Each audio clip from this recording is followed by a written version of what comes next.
Well, good evening, everybody, and welcome to our webinar on this, what has been a very pleasant day. I hope it's sunny where you are. And we appreciate you giving up your time to join us today on what I promise is going to be a really, really interesting webinar on pet nutrition, and a lot of information going to be shared by John Burns. So let me just introduce you to the voices that you're going to hear. We've got myself, who I'm Claire Williams. I'm Chief Executive of the National Animal Welfare Trust. And we also are delighted to have John Burns with us, the founder of Burns Pet Nutrition. And as I'll explain in a minute, the National Animal Welfare Trust and Burns Pet Nutrition have a very, very special relationship at the moment. I'd also just wanted to explain a little bit about the technology for those of you that perhaps haven't attended a webinar before. So you will see slides and you will hear the presenters' voices, but you won't actually see the presenters at all, so don't worry about that bit. If you've got any problems with the sound, you have a chat box which should appear just to the right of your screen. If you type your message in there, then we will pick that up and try and help you. And if you've got any questions to ask as we're going along, if you just type those questions in the chat box, you can do that while the presenters are speaking, and we'll save those questions to be answered at the end of both presentations. So there will hopefully be plenty of time for questions, but feel free to type your question in at any stage. And this webinar is being recorded, so you will receive a copy of the recording over the next few days. So just to start off, I just wanted to sort of say a little bit about the National Animal Welfare Trust and why food is important for us, and what we feed is important. So for those of you who may not be familiar with us, we're a rescue and rehoming charity, and we've got 5 centres across the south of England. And we see our role not only as promoting as rehoming dogs and cats and various other field animals, but also promoting responsible pet ownership. And part of doing that is us delivering webinars like this and hosting webinars so we can share information and give other people, pet owners, access to knowledgeable speakers. We're fully funded by donations. It's the only way we get our money. We don't get any government help or anything. So if you feel like making a donation to us, please feel free to do so. And you can visit our website, which is nawt.org.uk, and find out loads more about the work that we do. So just to talk a little bit about our relationship with Burns Pet Foods. Burns have a Charity of the Year every year. They select a Charity of the Year, and we are absolutely delighted to have been selected as their Charity of the Year for 2017. And as well as doing things like this webinar and joint promotional work, they're also feeding all our dogs and cats for free for a year, which, as you can imagine, for a charity is a huge, huge saving that it's made, and we're really grateful for that. So what we wanted to do was just show you a very short video of a visit that we made to Burns down in Kidwelly in Wales.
let's just talk a little bit about NAWT and what we do. So NAWT is the first rescue in the UK to introduce the Open Pore Shelter Programme, which was designed in the States by a lady called Kelly Dunbar, and is actually designed to help reduce stress levels of dogs in kennels. And we've had the most enormous success with this. And you'll see a few little clips of a few photos of what we've achieved. But also now we've just literally started introducing open pore for cats as well. And that's just still in the trial stage, but again, seeing some great results with that. And we're even clicker training cats and doing all sorts of fantastic things like that. So I'm promising not to talk very long because I know that John is the main event, but I just really wanted to talk from a rescue point of view of why a good diet is so important. Because it's the one thing that we don't actually compromise on within the rescue, in that we do want the dogs to have the best diet we can afford and the best diet we can give them, which is why it's great that that we've got Burns food at the moment. And here's some of the reasons why that you can see up there. There's obviously risks of gastroenteritis due to a change in diet. Most animals that are coming in are changing a diet. And also the stress of the change of circumstances, which we can never underestimate with the animals that come into us. Some even experience some form of grief when they've come from a home, or circumstances have changed. So what we want to do is try and reduce that risk as much as possible, because obviously dogs with sickness and diarrhea are a problem to treat. We have to handle them very carefully, and it can be expensive and vet bills. So by feeding good food, we can hopefully avoid that. Also, obviously, we quite often see animals coming in poor condition. They've maybe got skin ailments, they've got a very poor coat, or missing bits of coat. They could be underweight, or quite often we obviously see them overweight as well. And in all those instances, again, a good quality food is really, really important, because quite often all those animals need is a bit of TLC and some decent food to get them to a point where they can be rehomed. And there's some photos there you'll see on this slide of a dog called Stanley. So the top photo, that is actually how thin that poor dog was when he came in. He came in as a stray. The next photo was him after a couple of months of TLC and a decent diet, and now he's a really happy, healthy dog who actually belongs to one of the animal care staff at our Watford centre. So you can see the things that we're dealing with where the diet is really important. But actually, it's not only about what we feed the animals, but it's also how we feed them that's also really important. Because when you're in a rescue situation, very often the feeding time is the highlight of the day, but quite often it's over very, very quickly. And thanks to the Open Pore programme, we are feeding our animals in lots of different ways. So on the left-hand side, you can see our dogs there, and the dogs get fed in several different ways. We have a little pot of kibble on each kennel door, and you can see there's the little chute. Sometimes we feed through the bars, but anybody walking past drops a bit of food, a bit of kibble into the kennel, and whatever the dog's doing, and eventually through classical conditioning, the dogs calm down and learn that people coming means food. So you get much lower noise levels and much lower stress levels. We also feed the dogs we've thrown away all the food bowls, and everything is fed through interactive toys. So you can see there, we feed through Kongs, through mazes, through green feeders, all sorts of different ways that we feed them. So meal times are now little and often and always interactive. So the dogs are getting much more stimulation. And as you can see on the other side, we've also translated all of that into the cats as well. So the cats now also have little pots of kibble outside their pens and a little tube to feed them through. And actually, that has been a real revelation in terms of the cats absolutely love watching the food go down the tube and catching it as it comes out. It really appeals to their hunting instincts. We have similar green feeder, but it's blue, at the bottom there that you can see feeding on a maze, so it slows the cat down eating. And then another product we're using that's come in from the States, was very kindly donated by the developer of the product, is something called a no-bowl mouse, which you can see with the black cat there, which is a little plastic container that you put dry food in, a little fabric mouse skin that goes over it, not real skin, obviously, and that can be hidden around the cat's pen, and they have to hunt to find it and then play with it. So we're tapping into all those hunting instincts to feed the animals. So whilst what we feed is important, as you can see, how we feed it is equally important in rescue.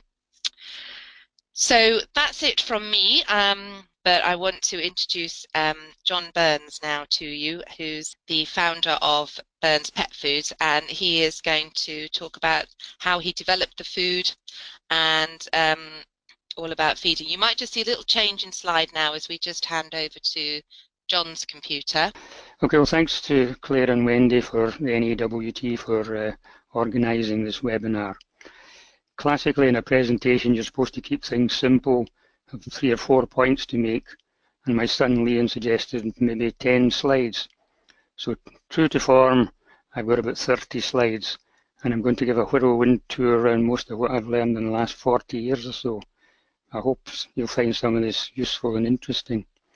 Some of the things I want to talk about are how nutrition and health are linked, something that we all realise now, but wasn't so commonplace 40 years ago when I started on this path. In my opinion, nutrition is the bedrock of health, both in maintaining good health, but also in managing pre-existing health conditions. And nutrition can even render unnecessary other therapies. Surprisingly, I want to explain how I think pet health is linked to human health. And in this talk, I'll be talking mainly about dogs, but the same basic principles apply to cats also. I'm wedded to the importance and the benefits of feeding complex carbohydrate to dogs and cats, and that's usually in the form of whole grains. But I want to add something about some thoughts on other methods of feeding pets. So, some of this will be new, some may put a different slant in what you've heard before. So, yeah, let's go. I'm a vet, of course, Bachelor of Veterinary Medicine and Surgery, but I'm also an acupuncturist. That's what the LICAC stands for. Claire mentioned Burns Pet Nutrition. We're based in Kidwelly in West Wales. I'm often asked how many people work for Burns. Usually I say, oh, about half of them. But seriously, though, we've got about 100 staff members. We're a major employer in the town. We also have an office in Kilmarnock in Ayrshire. Burns is one of the most successful independent pet food companies, but that's not saying much because most of the brand names you're familiar with are owned by multinational companies or increasingly by private equity groups. Burns is a member of the Living Wage Foundation, and as far as I'm aware, we're the only pet business which is actually a member of the Living Wage Foundation. So I'm often asked, how did I get into nutrition? Was it something I just thought it'd be good to have my own food? Or was I seeing so many health problems I decided to make some food to do something about it? Well, it's much more complicated than that. If you can picture me as a recent graduate in a farming practice in West Wales, say mainly farm animals we'd be seeing, but I got to see the odd dog once in a while, and we'd see dogs with itchy skin or infected ears. We'd treat it with drugs, the problem would clear up, and then when the medication finished, the problem would come back again. And I thought, well, that's not really what I had in mind for my work as a vet. I read an article about acupuncture and I thought that seems interesting, and I went off to study that. And that got me interested in other aspects of traditional Oriental medicine and complementary therapies. And in particular, the movement known as macrobiotics.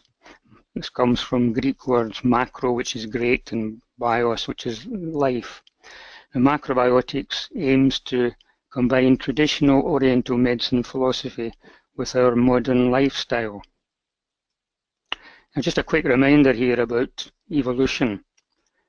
Evolution is the process of change by natural selection. Species adapt to changing food supply, climate, predators, and the environment. For animals, the vegetable kingdom is the food supply, and animal evolution depends on plant evolution, because animals either eat the plants or they eat animals which have eaten plants themselves. So I want to say a few words about human evolution here. Two main factors shaped the evolution of mankind to become the most successful and intelligent and advanced species. Use of cooking and adopting whole grains, which are the most advanced plants. They became our principal foods. So oats, barley and rye in Northern Europe, brown rice in Southern Europe and the East, millet in the Middle East, and maize in the Americas. Our secondary foods traditionally were vegetables and pulses, but animal products form probably less than 10% of our traditional diet. Modern Western diet has turned that all on its head. Our diet now is based on meat and dairy foods, saturated fats, refined foods, for example, white flour, sugar, chemicals, and we consume minimal or no whole grains now. This is something that crops up in the media quite frequently, the need for humans to increase their consumption of whole grains. Incidentally, I should have said that our own development from conception to adulthood is actually a recapitulation of our evolution from single cells at conception to spherical ball of cells to elongated cells which form a backbone. Then we're swimming in the womb, and then when we're born we become air-breathing, crawling, and then finally we stand up upright. So that's evolution being revisited. Now let's change a diet to meat and refined foods and sugar has brought us a lot of problems in modern society. We've largely conquered the problem of infectious disease, but we've replaced that with degenerative disease, obesity, heart and circulatory disease, diabetes, neurological disease, cancer, arthritis and rheumatism, mental illness, and social breakdown. The macrobiotic movement came up with these 10 proposals for better health. This is for humans, of course, through nutrition. This isn't about pet food. This is a prescription for improving our society. First, increase the consumption of whole cereal grains so that they become our principal food. Increase the proportion of fresh vegetables and fruit, and encourage home growing for families. Eliminate refined sugar and other refined carbohydrates from the diet. Decrease the consumption of foods high in saturated fats, such as meat and dairy, and increase use of vegetable oils. Introduce vegetable quality protein-rich foods, especially miso, tofu, and soy sauce. Introduce edible sea vegetables into our diet. Eliminate chemicals from our diet. Phase out chemicals in farming. Introduce educational programs stressing the relationship between health and nutrition. I hope you'll see that's what we're doing here tonight. And then decrease the dependence on drugs as symptomatic treatment of disease. If you recall, I mentioned that a few minutes ago as one of the reasons why I took an interest in traditional medicine.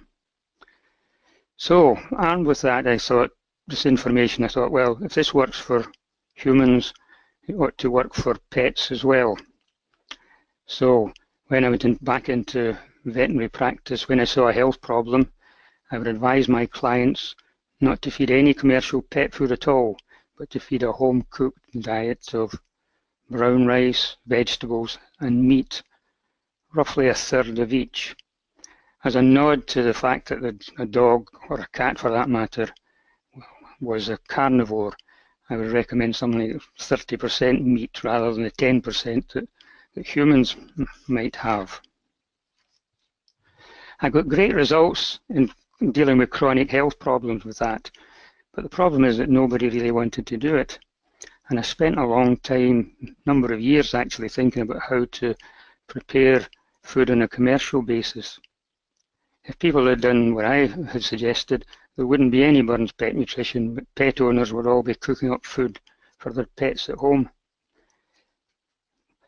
We used to even sell brown rice in our surgery and other practices. Clients might come in for wormers and flea treatments or repeat prescriptions, but in my surgery they come in to get their brown rice to cook for their pets. Anyway, as I said, I felt that we needed this to be in a convenient form, and eventually we came up with this kibble food. I was a bit worried that this wouldn't give the same health benefits as home-cooked food, but in fact the results seem to be better. Why that was, I'm not too sure, but it might have been because of the consistency of this commercially prepared food, or it may be that when people cook up at home, they probably put in too much meat and not enough of the rice and vegetables. Now, I want to mention this. I think that what we're doing with our food is promoting holistic health. But holistic is a word that's been used, misused, and abused. So I just want to remind you what it actually means. This is a form of medicine that considers the whole individual, both physically and psychologically, rather than treating merely the disease part. Now, you might think that makes a lot of sense, but it's not actually how our modern system of medicine is organised, where we have specialists for the different organ systems. And even with pet food, we've got especially veterinary-only type products or prescription foods. We have foods which are aimed to treat a specific health problem rather than the whole individual. I want to also just draw attention to the physical and psychological part of that. When I set out on this road, I was thinking we're going to be using food to treat physical health. But of course, in traditional medicine, physical and mental health go hand in hand. And what I found is that our food was actually really good for mental health and behaviour too. I've got a little booklet, My Veterinary Guide to Health and Nutrition, which sets out all these principles, and so you can get that from Burns Pet Nutrition. I've also got a series of information leaflets and health management leaflets. I want to just mention that we don't have specific foods for each of these different problems. It's the same food basically, but whatever the health problem is, if we can treat the animal holistically, it can heal itself no matter what the health problem might be. Now, I think we're all agreed that a balanced diet must be a good thing, but what does that mean? Well, for me, this is what it means. What goes in equals what is needed. That's for repairing the body and for the body's vital functions. And then what's expelled. The two should be equal. There should be a balance between what goes in and what goes out. And what is expelled is by the organs of excretion. I'll come back to that in a moment. As an analogy, I want you to consider hoarding. Some of you may have seen television programs about this. In the household, people like shopping. It happens in a lot of houses. They bring in food. The fridge gets loaded up. The food goes off. It goes out of date. Same with the freezer. Newspapers and magazines. They pile up everywhere. Books. Lots of packaging. The worktops get covered with stuff. The kitchen table. The spare room gets filled up. You can't get through the hallway, and you build an extension to cope with to provide some extra space, and eventually the household kind of can't function properly. Now that's a little bit what happens in the body here when there's an imbalance between what goes in and what is used. An excess is created. Now this is a framework which I've drawn up myself.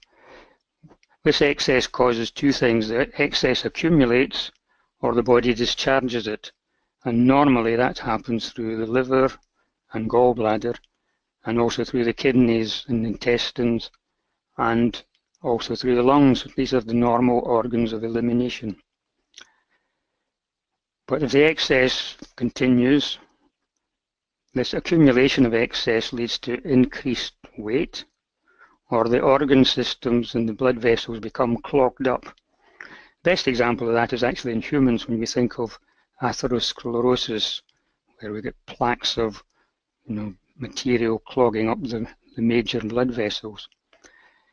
This process continues, and then we have function is interfered with. This leads to inflammation. Inflammation leads to cell damage, but it also causes further interference with function. Cell damage also interferes with function, and the process of degeneration continues, and we have organ failure. So just to explain that a little bit more. We have accumulation of the excess, which is increased body weight, waste matter accumulating, as I just mentioned. Or the body tries to discharge this from the system. People often think that they can't be overfeeding because the animal isn't overweight, but here's a whole series of events which can also occur through overfeeding. The body, first of all, tries to get rid of the excess. The kidneys and the liver can't cope, so auxiliary systems come into play. In the dog, the skin is the first organ that's affected, so we get greasy coat, dry, flaky skin, unpleasant body odor. Many people think that dry, flaky skin is caused by a lack of oil in the diet, but it isn't. It's an excess of waste matter. We get persistent hair loss. Some people would think that's normal, but it isn't. Seasonal molting is normal. That's the way when the system cleanses itself for the new season. Anal glands fill up as the body uses them as dustbins and tries to get the waste out of the system in that way. There are discharges from the orifices, runny or mucky eyes, genital system, waxy ears. Occasional vomiting, occasional diarrhea, persistent salivation, hyperactivity and vocalization, barking and yapping. Too much energy in means too much energy out, and this is ways in which it manifests itself. Tooth tartar, I'm going to explain about that a bit more, but this is basically caused by waste matter in the saliva. If this progresses, we then move on to proper disease rather than the first part, which is the body trying to maintain its status quo. We're now moving on to abnormal physiology, inflammation, itchy skin, ears and feet, allergic reactions. I've just mentioned tooth tartar. This causes inflammation in the gums, pancreatitis and hepatitis, hormonal disorders, and the body becomes susceptible to infection. Then we're at the next stage of disease development where the organ systems fail. We get diabetes, kidney failure, for example, heart failure, tumours form, and degenerative disease. So I'll just go over a couple of these in a bit more detail. Excessive weight. This is now the commonest health problem affecting pets, not just dogs, but cats, rabbits, and so on. And it's of epidemic proportions now. And it's a problem that doesn't get talked about. For example, the vets are reluctant to mention it because they don't want to embarrass their clients, who will then perhaps go somewhere else to a vet who doesn't mention it. But can you imagine going to a vet and your dog's suffering from a disease such as hepatitis, and the vet knows this and he doesn't tell you? That would be a dereliction of duty. But there's this embarrassment over weight problems. It's easily dealt with, actually, in my view, by a diet based on whole grains. Tooth tartar and gum disease, probably second in frequency to excessive weight. And that's commonly seen as a problem that you need to brush the teeth or give abrasive food to clean the teeth. But the real underlying problem here is that there's a lot of waste matter dissolved in the body fluids, including the saliva. And when the saliva washes over the teeth, then these waste products settle out, form plaque, and then tartar in it, and then this tooth tartar causes inflammation in the gums. Anal glands. This is commonly thought of as a problem that's caused by a lack of bulky stools, but if that were true, then you'd see it in cheap, low-quality foods which produce lots of bulky stools. It's actually an attempt by the body to funnel the waste matter out the system, and the anal glands become, as I said earlier, the dustbins of the body.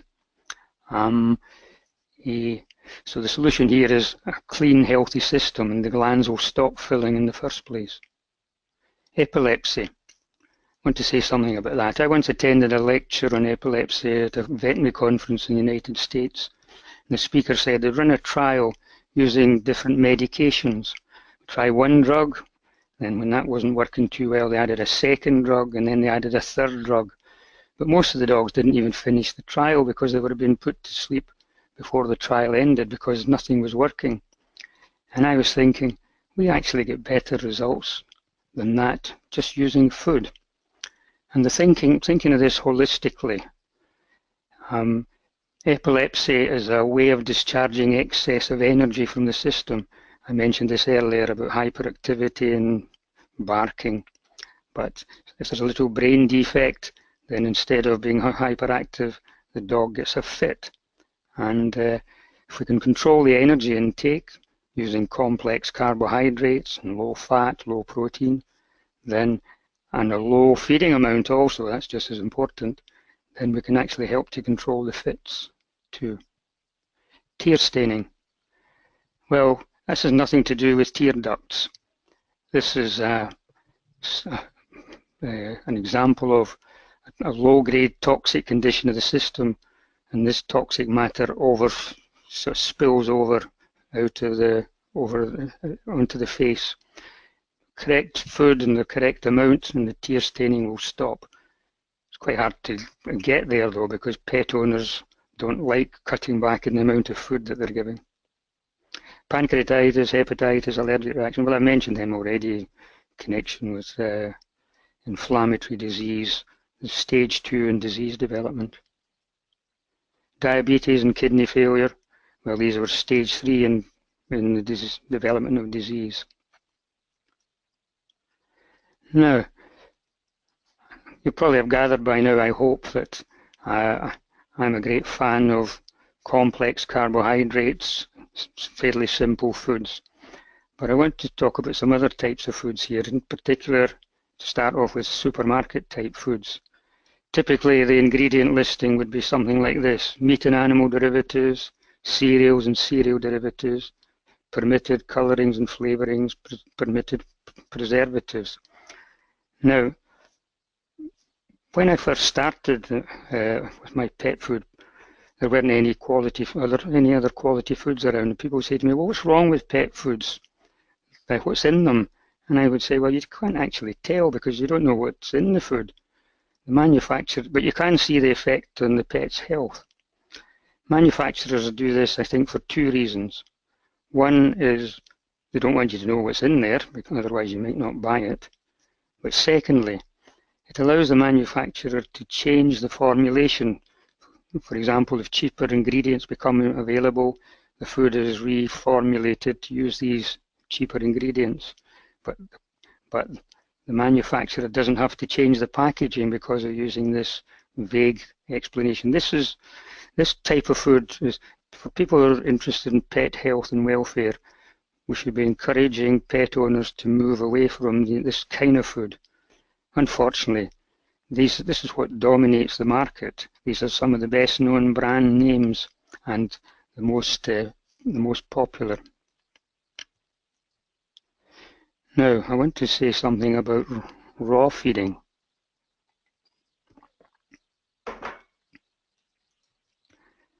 Also known as BARF, bones and raw food. Also known as biologically appropriate raw food. The evolutionary diet, the ancestral diet, the primordial diet, and also natural feeding. I think the raw food has got all the best names here. Now, my view about this is quite the opposite of what I'm doing. But if somebody feeds their dog on raw food and it does well, well, I'm not going to quibble with that. But I want to say something more. But I do have some problems here. I do have reservations about feeding high meat, which means high protein and high fat, about the long-term effects of that. It's a bit like the Atkins diet for pets. But what I do take exception to with the raw food lobby is the self-righteousness that goes with that this is the right way to feed and everything else is wrong. Now, BARF and raw feeding was the brainchild of an Australian vet called Ian Billinghurst.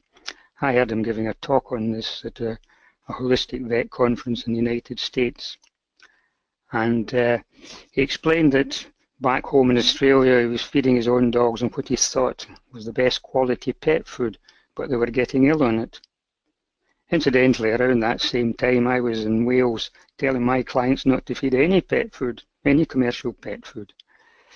So anyway, he said that when he took these dogs off these commercial pet food and fed them some raw homemade food, then the problem went away.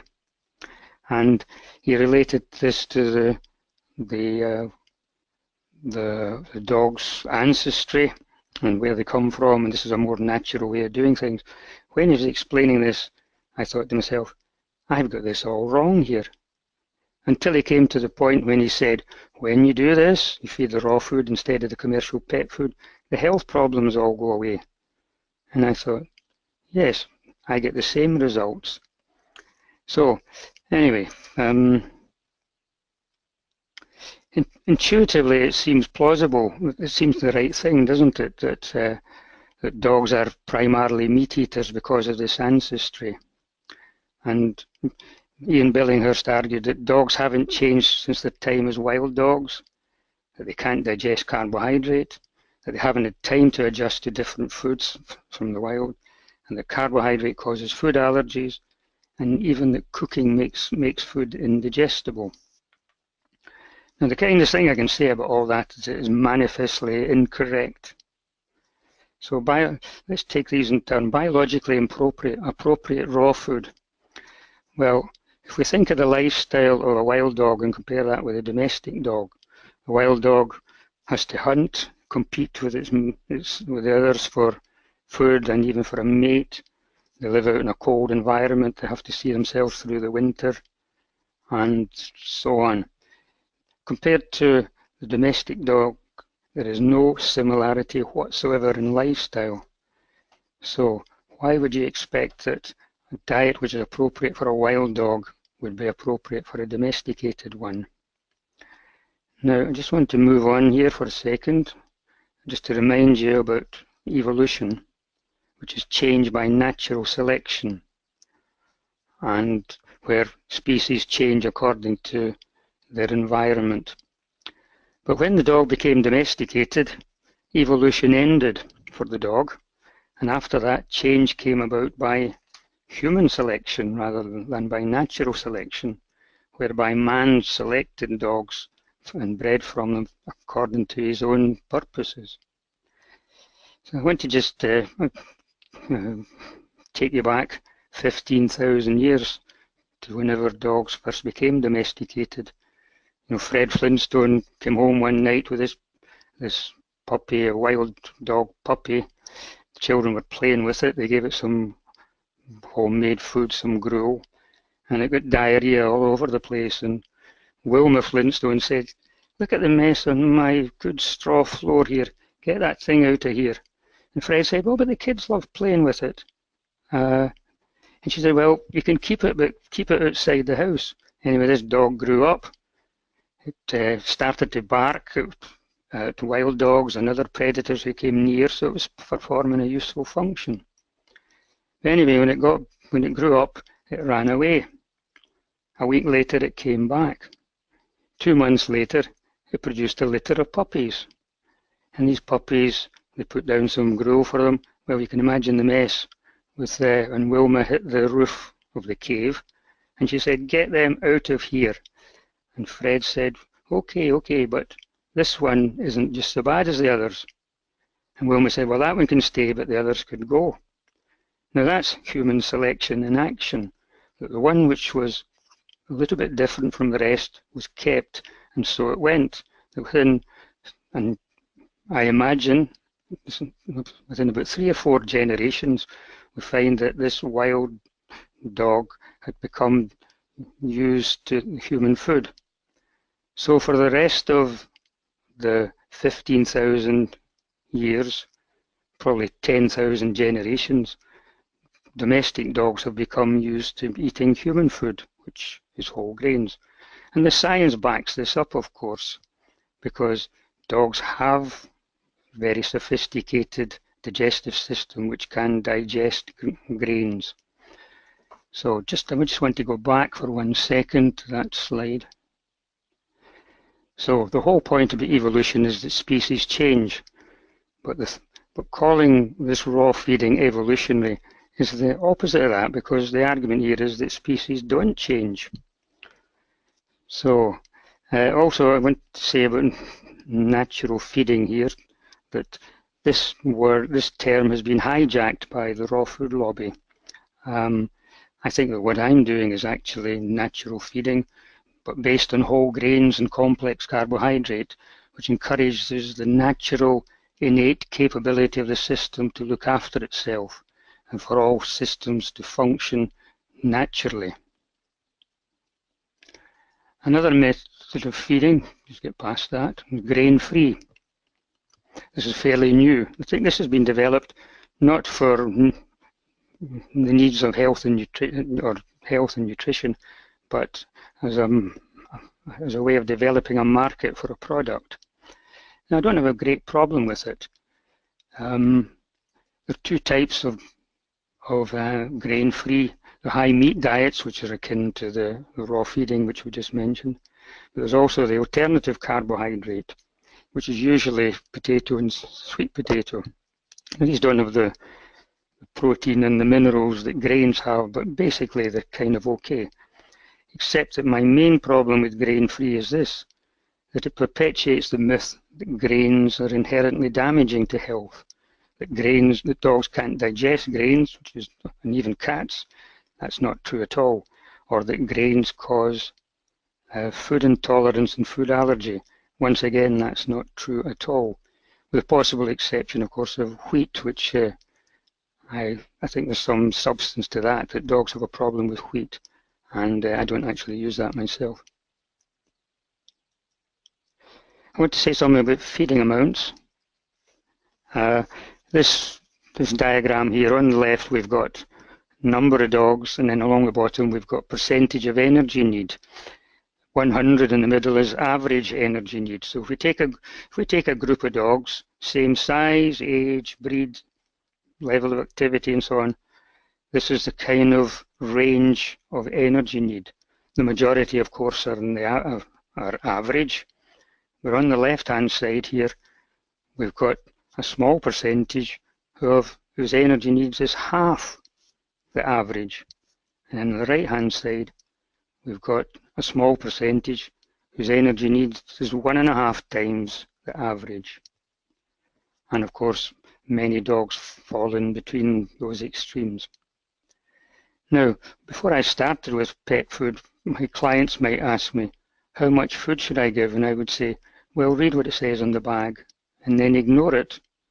The point being that recommended feeding amounts are at most a starting point, and that the food has to be adjusted according to the individual needs of each animal. We've got 8 million dogs here, and each one has to have a feeding amount tailored to its exact need. So many people have told me, oh, I can't be overfeeding because we're feeding what it says in the bag. But it says on the bag also, this is a recommended amount, but it has to be adjusted according to needs. Now, I just want to say something else about this first ingredient, meat. We hear a lot about this nowadays, that the sign of a good quality pet food is that the first ingredient is meat. Well, I don't actually agree that in the first place that dogs should have a high meat diet, but let me just give you some examples here. This is our Burns Original Chicken and Brown Rice. It's been around for 24 years and it's our biggest seller. And this is the kind of ingredient listing we have here. Brown rice is the first ingredient, which is about 60%. So chicken is not, meat is not the first ingredient here. And the point I want to make about this is that I've forgotten what the point was. I'll come back to that in a moment, perhaps. Yes, what I wanted to say was this food has been formulated to have only a small number of ingredients in it. I want to give you this hypothetical example. There's plenty around like this. You look at this, chicken is the first ingredient here, so it meets this so-called requirement to have meat as the first ingredient. But the other ingredients are white rice, wheat, oats, brown rice. Now looking at mine, we've got 60% brown rice, 20% chicken meal. This food might have 20% chicken meal, 19% white rice, 19% wheat, 19% oats, 10% brown rice. So it might look at first glance that this food is, well, meat is the first ingredient, but actually the majority of it, it's not the main ingredient by any means. Another little trick is this one. Once again, we've got chicken as the first ingredient, but we've got whole wheat, wheat flour, wheat germ, and bran. So the wheat, this food is mainly wheat, but it's been split up. The different components of wheat have been put in and listed as separate ingredients, so that meat, the chicken, appears as the first ingredient. One has to look a little bit deeper than just that simplistic idea that meat should be the first ingredient, which I don't agree with in any case. Now, I'm going to finish off by telling you about the pet food of the future. And this car, I saw this car outside my office one day. It's a Ford Anglia or a Popular. This is Lizzie, my collie, who died when she was 16. Anyway, this Ford Popular, I had one of them. In fact, I drove down to Wales for my job interview in one of these. But when I saw it there a few years ago, I looked at that car and I thought, just imagine what car, if 50 years ago we had the cars that we have now, what a sensation that would have been. So I thought, well, let's think about pet food. Where's that going to be in 50 years? And this is what I came up with. First of all, the food would be locally produced with a high standard of food animal welfare. That's to say, the meat that goes into it would be from animals which had a high standard of welfare and their care. Concern for the environment, creating local employment, sustainable farming, supporting local communities, and of course promoting holistic health. So I set out to produce that. We decided to have as a principal ingredient free-range eggs. These are some of the staff at Burns. And this is a field of carrots. You can see on the left-hand side, you can see the carrot tops. And then in the background, we have a field margin of sunflower seeds, and the purple plant is Phacelia. And then on the right-hand side, you can get a clearer idea of how the field margin, in this case, it's a cereal crop, barley, which we were growing to feed the chickens. And the sunflowers and Phacelia provide food for insects in summer, and when they die back in the winter, they provide food for overwintering birds. In fact, we usually grow a small patch of cereals which we don't even harvest, and we leave that for the wild birds. This is as vegetables being harvested and taken to our factory. And this, I hope, is the pet food of the future, our Penland range. All of these are brown rice based. We can't grow brown rice locally, I'm afraid. But we're using our own vegetables as much as possible, and we've got organic brown rice, free-range chicken, free-range eggs, and so on. And this, friends, I can tell you, is better quality food than humans are eating. So, this has nothing to do with my talk, really. I couldn't resist putting it in, though. This is Bobby, our mascot for our Burns by Your Side, which is our Reading with Dog schemes, where we take dogs into, volunteers take their dogs into school and to encourage reading. So, I think that's me about finished now. So thank you very much, if you're still there. Thank you, John. Yes, everybody is still there and probably as fascinated as I was listening to all of that. I think everybody will agree that that really did give us some food for thought, most definitely. And I also do apologise if anybody's eating their dinner listening to that and we were talking about discharges and body fluids. I'm sure that really helped your digestion. So thank you very much for that, John. So we've got time for some questions, and we've had some questions coming in. And just a reminder, if people do want to ask questions, if they type into the chat box, we will pick those questions up and pose them to John. So questions that have already come in, John. First of all, you mentioned that whole grains are a very important component in nutrition, but this person's dog is allergic to wheat. So what are the alternatives that you'd recommend? Well, I don't recommend wheat myself because I think it can be problematic. On the list of foods which are recognised as causing food allergy, beef, wheat and dairy are probably top of the list, but the other whole grains are not. Brown rice is one, we use that extensively.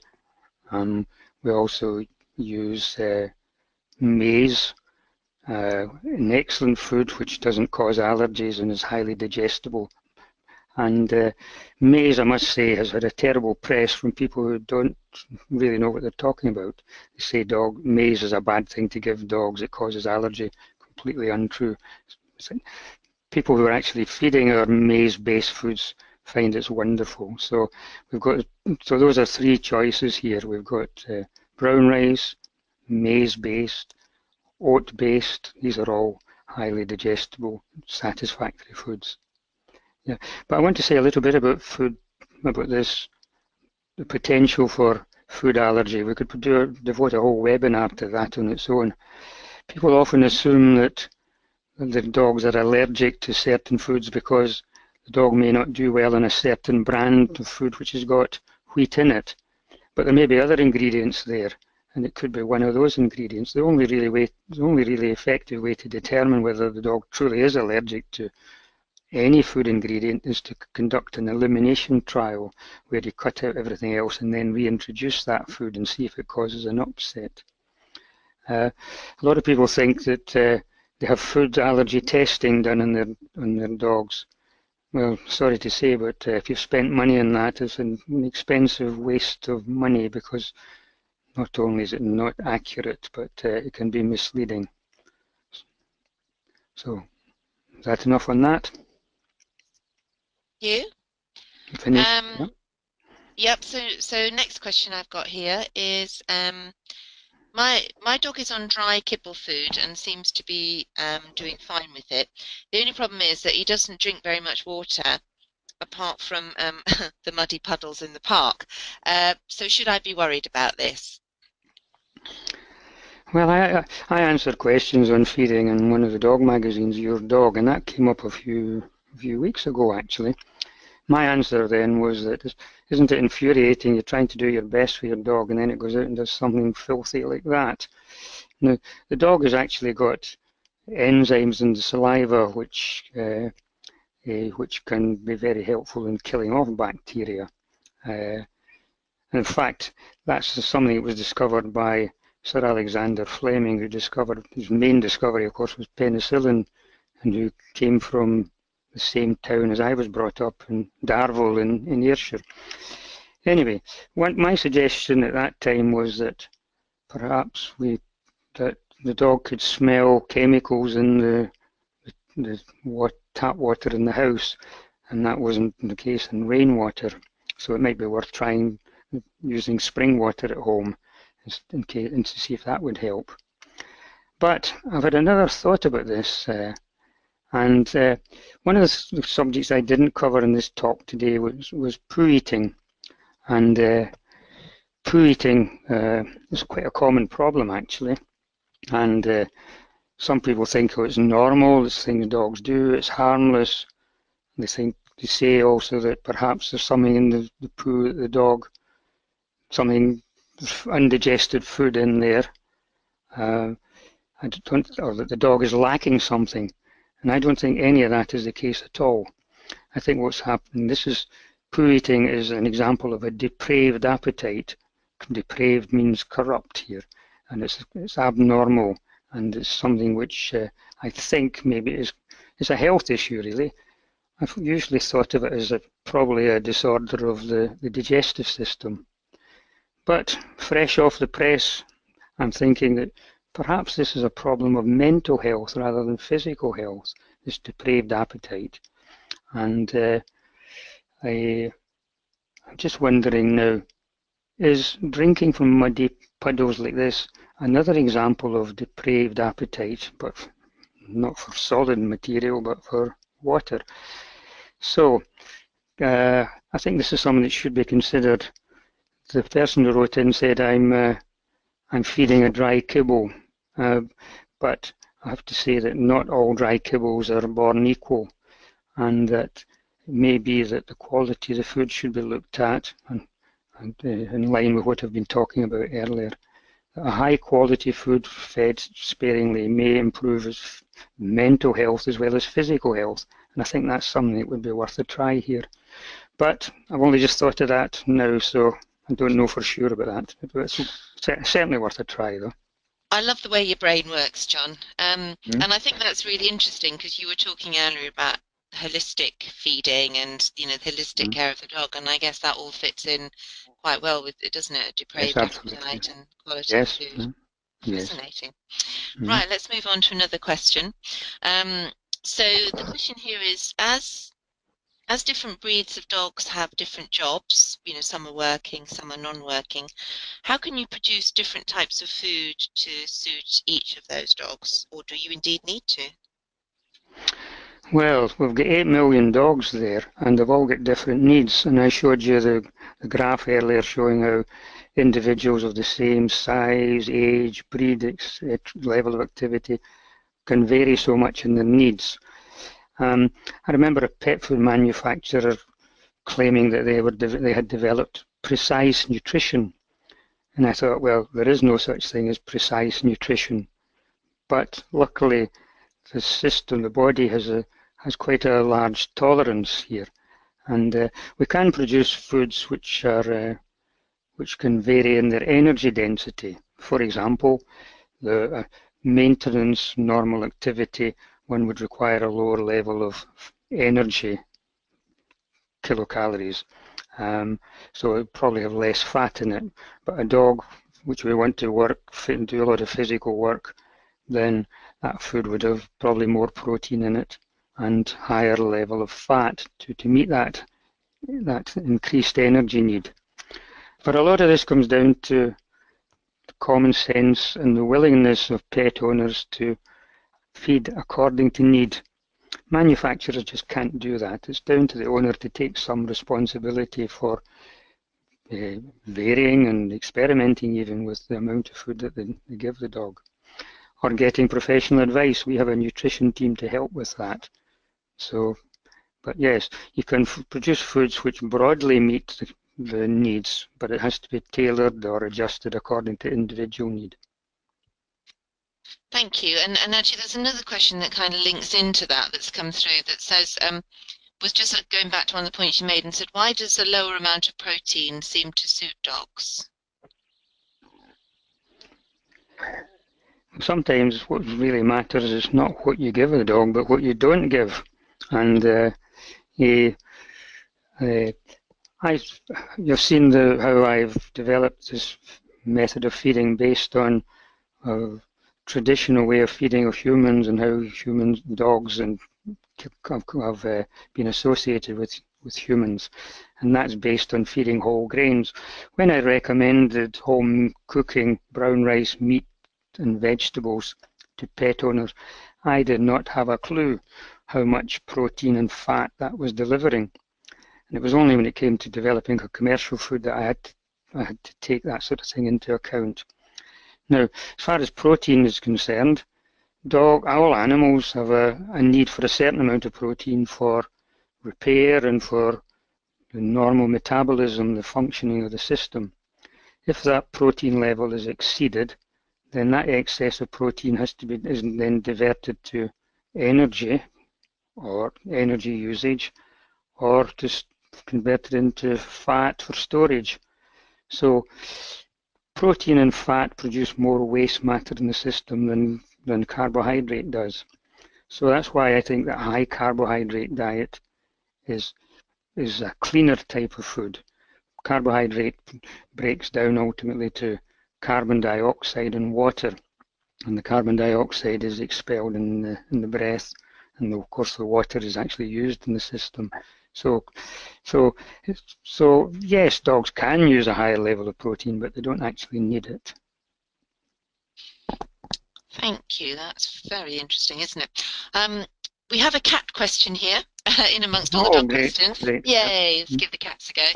So this question here is, my cat has a propensity for UTI, and it's been suggested that urinary crystals can be resolved by feeding a high meat diet.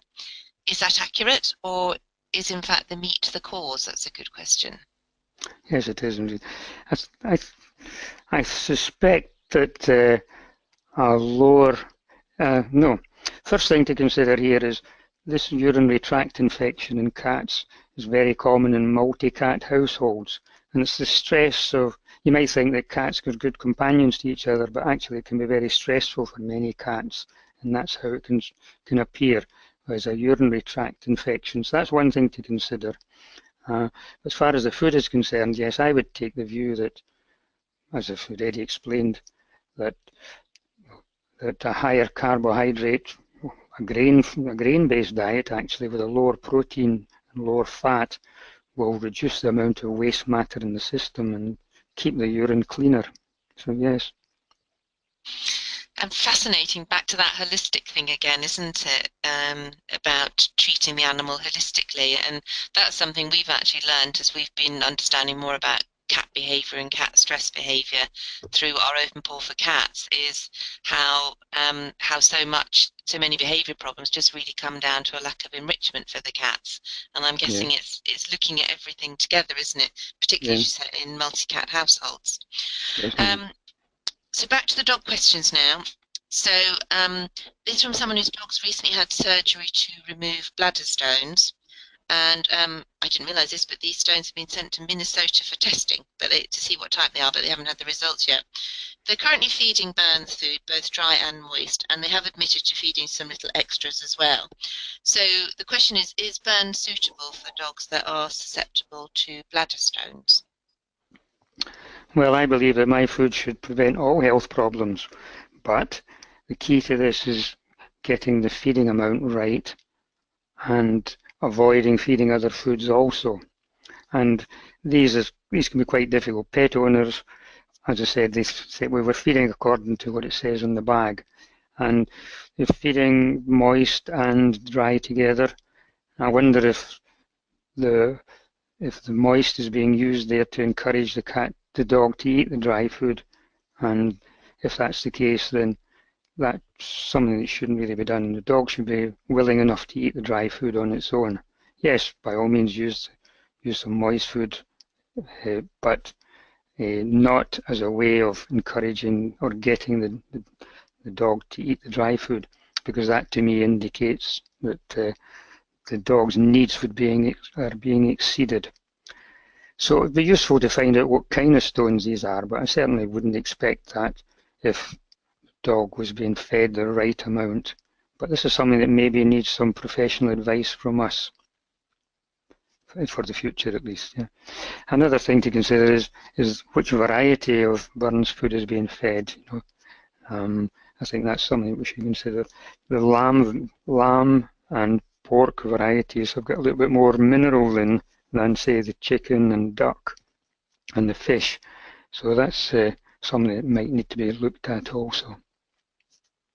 So if it's got more mineral in, does that mean it would be more of a problem for bladder stones or better for bladder stones? Well, more of a problem, I would More of a say. problem. Okay, no, So, that's interesting. Well, I hope yeah. that's helped answer some questions.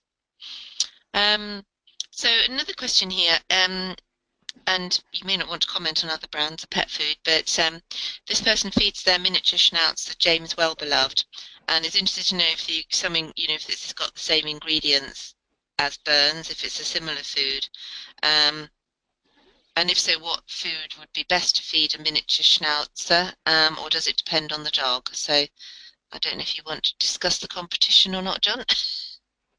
Well, not really. The original James Wellbeloved was very similar to my food in that it was lamb and brown rice.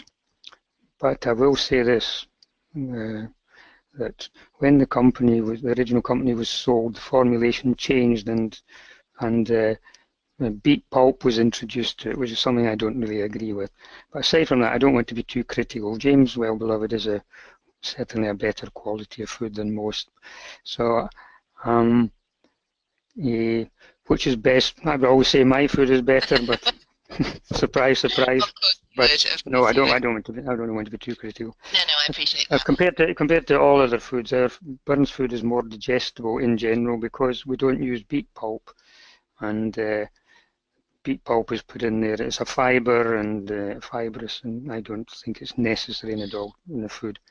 So generally, my feeding amounts would be less than other foods because of its high digestibility. Okay, and that just leads on to another question there, which is about how many times would you recommend feeding a dog each day, and is little and often better than once a day? A couple of interesting questions there. A fussy dog maybe should be fed once or twice a week, maybe, but I can't imagine anybody actually doing that. Certainly a fussy dog should only be fed once a day, in my view, and that should be later on in the day, in the early evening. The dog would be hungrier come the evening if there hasn't any food during the day, and will enjoy the food better that way. A hungry type of dog once or twice. The frequency isn't that important really compared to the daily feeding amount. That's much more important really. So fussy dogs once a day only, I would say. But little and often, well, if you've got a dog which is prone to digestive problems, I think there's something to be said for that, giving small frequent meals. But there is a downside to that too, and that is that it means that the digestive system is, working away all the time instead of having a period of rest. Once the food is digested, and then the intestine can have a rest, and it can recuperate, heal itself really, and reorganize. But if you're having to deal with food all the time, that's then not necessarily a good thing. Mm. I mean, the days were when you used to feed the dog once a day and probably miss a day to feed them. So we've moved on quite a bit, haven't we? So, Yeah, well, I think some people do that now, and they do it to themselves. They have a day of fasting. That's not really necessary if you get the feeding amount right in the first place. okay, so here's another question, and it says that has Burns food ever been evaluated scientifically in terms of compared to other foods and the like? Have there ever been any scientific research papers done on that? Do you mean in terms of its efficacy in managing health? Is Yeah, that I what think that meant? just Yeah. as the quality of the foods as much Yeah. as anything else, I think, looking at the question. Well, we're constantly evaluating it to make sure it meets our standards for analysis-wise. But from a health and performance point of view, no, we haven't done any scientific trials. If we did, they would not have any credibility if we did them ourselves, or even if we funded research by somebody else. So at one time I did collect information about how dogs have well responded to skin disease, the digestive system, poo eating, etc.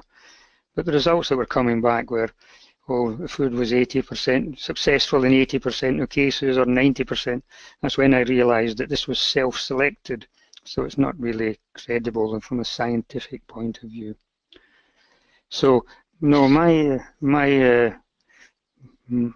confidence, we rely a lot on what's called anecdotal evidence. That's to say, people responding or saying what they're telling their stories, basically. But we get so many anecdotal stories about the benefits that in itself adds up to some valuable evidence, but it's not, strictly speaking, it's not scientific evidence, really. No, I think it would be fascinating to see a study of all the pet foods available and have some scientific evidence on which are the best and why. But I'm not sure I'm not sure that's ever going to happen. No. It's such a wide market, and then you'd have to build in raw feeding as well. So we'll have to wait and see Yes, what gives on that. But I liked your view of the future as well, where it's sort of more locally produced and the yes, like. So indeed. perhaps we will move that way at some stage. So just a couple more questions to finish up. There's one question here about what's the best thing or how is it best to feed dogs doing agility?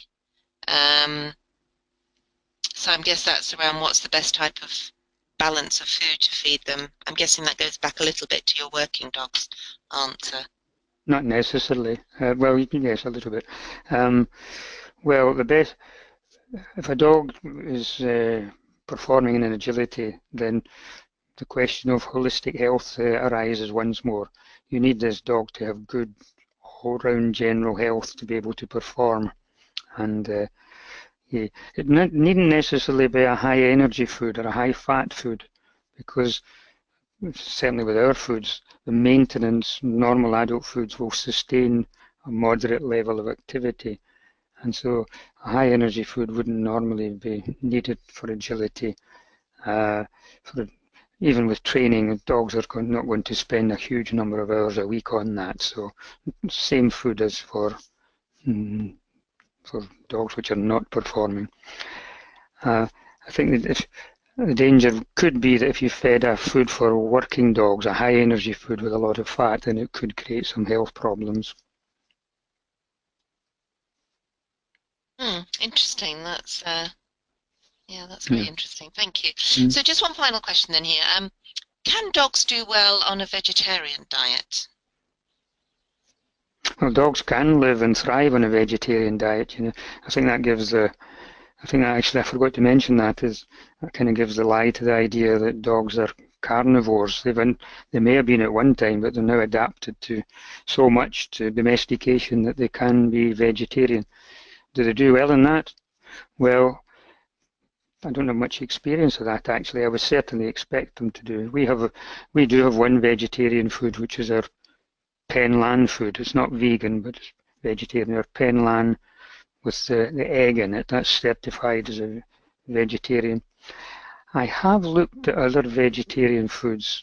I haven't tried them out, but I've just looked at their ingredients, and I'm not so sure about some of the quality of ingredients there.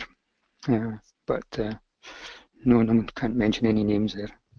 I don't even know the names now. How very discreet. Thank you. Yeah. Good. Okay, well, thank you everybody for your questions. I think that we covered quite a wide range of subjects there. And thank you, John, for sticking out and answering all of those for us. Just to finish up then, you can see up on the screen there, we've got some links there. If you go to Burns' website, you can see their nutrition advice sheets. You can access those, the veterinary handbook that John talked about. And also they do have a nutrition advice line as well, which I know as National Animal Welfare Trust, we found that incredibly helpful when we've had specific issues to deal with specific dogs. Everybody I've spoken to thinks their advice line is fantastic, so so that's a great resource to have as well. So just finally, if you want to ask any other questions that haven't come up or that occur to you afterwards, I know I'm a bit like that. I take it all in and it all sinks in, and then I have a question. You can email us.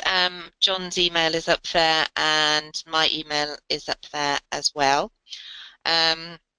And we will be sending out the recording to everybody, including those who have attended. We will send that link as well. So if you'd like to see that short video that we took when we were at Burns, then feel free to watch that. Um, so I have to say thank you so much to John for giving up your time and coming to do this. You're an incredibly interesting speaker.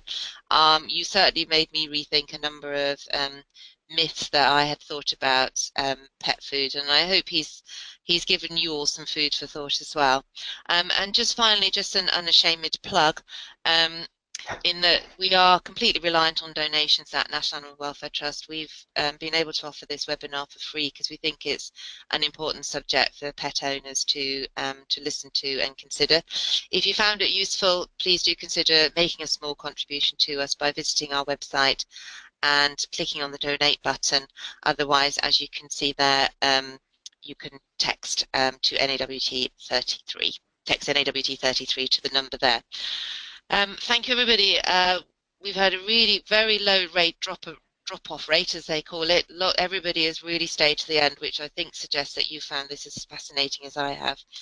And if there's any other subjects you would like to hear webinars on, you'd like to find out more about, then do you will get a questionnaire to fill in, so put your information on there or email us as before, um, and let us know, because we really enjoy doing these webinars. We find it's a great way to share information and then find out the topics that are of interest to people who are listening. So um, that's it from all of us. Thank you so much, everybody. I really hope you've enjoyed this, and do enjoy the rest of your evening.